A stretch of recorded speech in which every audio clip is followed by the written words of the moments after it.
If you just suffered a really large loss, it could be a loss that's large for the short term, but I'm more talking about a longer term loss where you can either be an investor. This is good for a business owner or anybody that's suffered a large loss, actually. The psychology is pretty similar, I think, and how you heal from it and things not to do going forward. The analogy I always like to use that I've heard given to me is you're in a house or in a building or something like that, and if you fall down a few flights of stairs, you can kind of shake it off, your ankle's sore, and you walk it off and you're okay.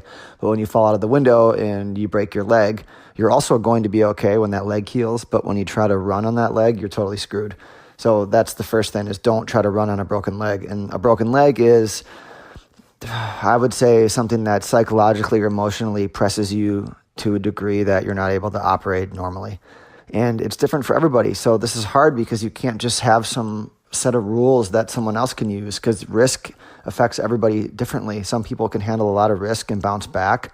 Others have learned from childhood or behavioral conditioning, other things, that they shouldn't be wrong, and being wrong is bad, and you're going to be wrong as little as possible. And if you have a lot of those hangups, then a big loss could just be devastating, and then you're short-circuiting your trading plan.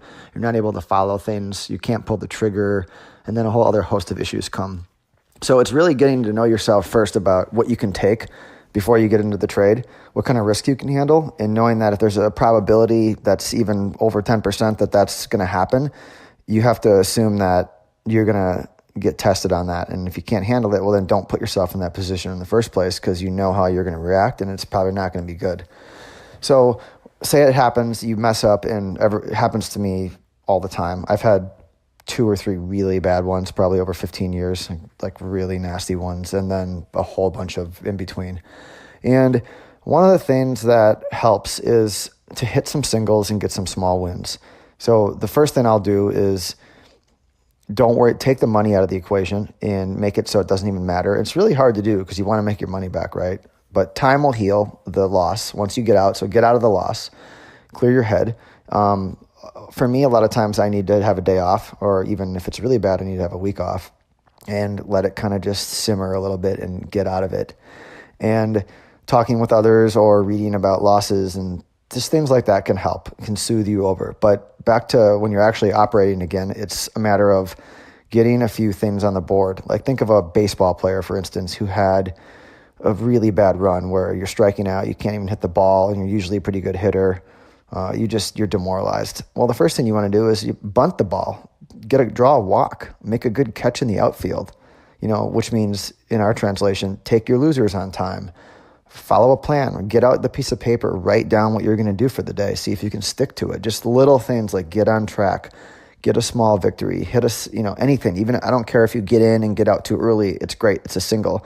Because after the big loss, it's not about having a big winner. That'll come later when you're doing well. It's about you doing something right and executing and following your plan and trusting yourself. It's strictly building confidence, and it doesn't have a damn thing to do with, I could have made half of it back if I was trading the same size. Doesn't matter. You already blew that privilege when you took a huge loser, and now you got to dig your way out of it, and you have to do it in a way that works, and fighting against that human tendency to want to get it all back.